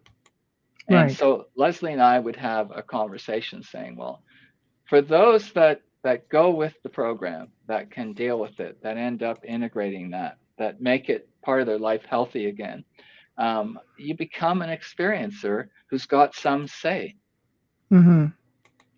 some buy-in. And I think that's where I am now. I've got some buy-in. I've been called to councils, Mhm. where they said basically, Wes, so you've been through this phase. Are you ready for the next phase? Right. And I think I've said this before. I've always said yes. And then in conscious waking world, this one, it's like, why did I say yes? Yeah, what was that thinking, face palm? Yeah, So, yeah. So couldn't you, I mean, being, so versed in magic, couldn't you work, or did you work through using your techniques and magic to help you get through and heal from some of this as well? in part. And that was a big deal to me because my magic, my brand of magic, Right. which is uniquely left-hand path magic, and aliens interfering with my life was impossible. Right. It Right. created a large conflict. If Yeah. I have Crowley's Halima or will, it is impossible for anything or anyone else to interfere with that will, Right. meaning destiny and fate. Right. And I had to reconcile this stuff. And I've been around magic for 4 decades. So reconciling this was real difficult. At first, I actually thought, do I have to give up one of these two things? Mm-hmm. Wow. Yeah. Do I have to give up a lifelong practice of magic Mm-hmm. and being in a pretty good position in there, Mm-hmm. or do I have to give up pursuing the experiencer? And I reconciled, Right. and magic has since played a big part in my understanding. And in one way, I guess, my alien friends are just helping me with my magic. So that was going to be my next question. So where are you with this? You've been able to bring them both together, get a better understanding of it, and you realize maybe that no, I'm not under attack. I'm being coached. Like I always say downloads, Yes, like yes. I'll get information and I'll go, okay. Or sometimes you don't realize. Sometimes I'm very aware that I'm being told something, and this is, and if I don't listen, like if I'm not paying attention, I find that if I'm researching for a show or something, all of a sudden what they want keeps coming through, the search engine, and I'm just like, fine. Other times it's very evident, like you just wake up going, oh, blah, blah, blah, and you just Yes. know it, right? I call it downloads too. Yeah. Yeah. Same thing, and I've had plenty of them. And the thing is, I rarely can process them in the moment. Right. I need to unpack them. Right. Quite honestly, I'd love to talk downloads sometime with you more at length. Absolutely. Yes. Yes. Yes. Yes. All of So it. yes, Love it. magic has helped. Yes. Love it all. Yeah. Yeah, I thought these are not incongruent, and Right. in fact, perhaps I have a more refined or new or different set of gifts that I can bring to the magical table or the altar. Yes. Right. Yeah. Making a download comment, bringing that up. Um, yeah, I think if you can apply it into your everyday life, no matter what the situation, because I Hmm. do find a big part, like you make mention of hauntings and, Hmm. Hmm. working with certain spirits, or sometimes they're more malevolent entities. Um, a big part of that comes counseling, and I'm not a counselor. I did dabble in counseling. I did take a small course in it. I just chose not to take it any further because I realized I don't really like it. But I showed due diligence because I worked with a lot of people, Hmm. and I wanted to learn more about how to properly communicate to people as to what they were experiencing, because Hmm. sometimes people think they're experiencing something and they're really not. They're Hmm. projecting energy, perhaps like psychokinesis, that sort of Hmm. thing. They're Hmm. creating things. And I'm like, I really need to learn how to properly communicate to people, look at body language, things like that. So for me, it was a personal thing because I realized at that point you're helping people with these energies that you're either removing or relocating or whatever the case may be, moving on. Hmm. Hmm. And along comes with that is the healing process for people. So it sounds to me like you found a way yourself to be able to apply something you love into healing on different levels. I think that's all true, and an explosion of it happened when I started undergoing hypnosis. Yeah, It was like, any latent psychic ability I had, or active psychic ability, or healing ability, just got magnified. right, it right. just it just got ramped up. Do you think there's a resurgence? Oh gosh, I guess I'm going to say I hope so, Right. because like you said much earlier in the show, we lose touch with fantastic abilities we once had, as Hmm. if we've been cut off from them. And I argue that point. You can rediscover them. Right. That's the thing is, I think is are we I mean, let's face it, everything they put in the food, premature, kids going through premature puberty, all kinds of stuff. Like there's the hormones, the poisons, whatever,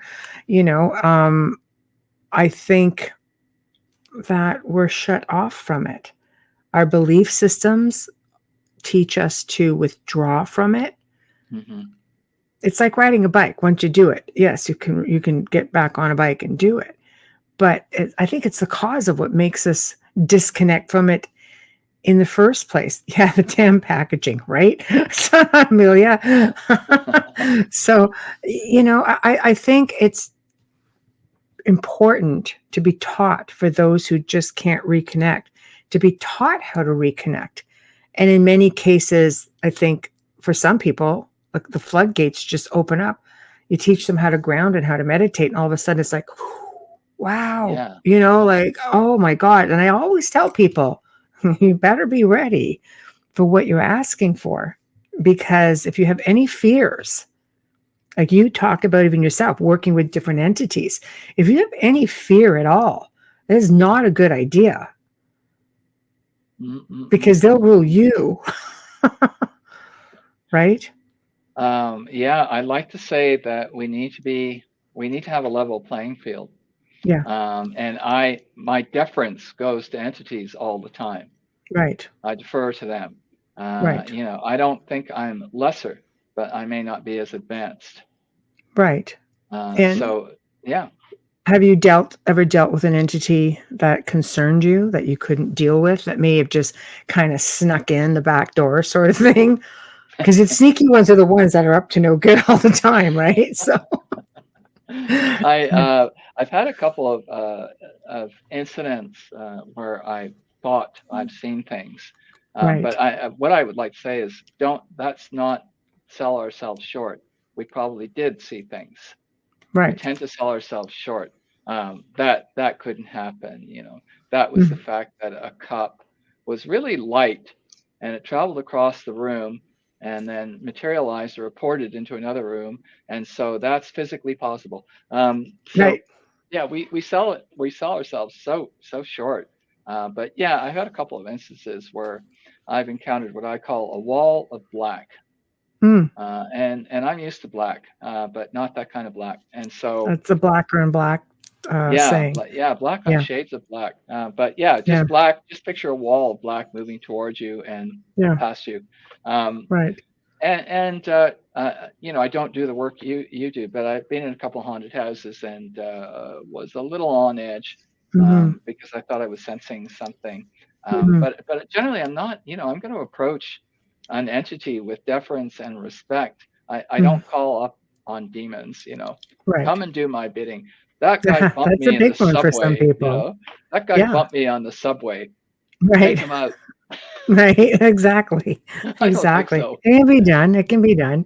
But I think that's the stereotype that I was talking about. People assume that when you work in dark magic, that you're sitting there in a dark room in the middle of a pentagram and you're conjuring, the demonic realms, and all of a sudden you feel like empowered, like you're in complete control. It's not really that. I won't say there's not out there who do it and are probably really darn good at it. Yep. Right? I just don't want 500,000 people listening to my show to go and try it. That's all. So Well, you mentioned due diligence. You absolutely have to do your homework and ask yourself if this is suitable for you. Mm-hmm. You really do. If you're perhaps not in a good state of mind, or perhaps upset, or perhaps a lot of imbalance, do not. Right. Don't do it. Right. No, exactly. And it's not like what you see on television. So don't assume that it is. You can't go in there and start calling out on all these powerful energies thinking that this is how it's done. This is what it really is, because it's not. You're just going out and invoking invitations and getting your self-attachments and wondering why everything in your life is going down the toilet. It's just, because that's what they do. But I do believe in mindset. I've seen people do phenomenal things, having, even with dark energies, Hmm. You know, one time I used to have a waiting list for people in person to see me, like 18 months. So I would work with people online or, you know, over the phone and just say, okay, this is what I'd like you to try. It was all about empowerment, frequency, vibrations, and changing the way they thought about what was going on. So it was giving them back the control. And people do amazing things if they're just taught what to do. Hmm. So Hmm. the workshops, I think, will be a great thing because I know you're going to say to people, okay, kids, don't try this at home unless you go through the proper steps. I just want to say with magic, I know we're getting close to the end of the show that, Yeah, you want to work on something, work on you. right, right. Hmm. Help Makes yourself. makes sense. Hmm. You know, lotto, I might have to wait a while, but you know. So tell us about your book. Tell us how people can find you, find the books, promote, Sure. promote, promote. No, thank you. You're welcome. So my website's probably the best place to go, wesgroberts.com. Mhm. I have a couple of books out on Amazon. Intersections is the short title of the first one, co-written by Leslie Mitchell Clark, my hypnotherapist, because she would comment in Intersections on what I'd gone through. So I thought it Right. was fascinating. She put her analytical hat on. Yeah, I love it. Yeah, and the other's an experiencer's garden because I think we're living in this fantastic garden Yes. with a world full of experiences out there, and we only have a contrite amount of time, and I don't know how much time that is. So I am just like all over the place exploring. Right. So Amazon is the place for my books. Thank you. Right.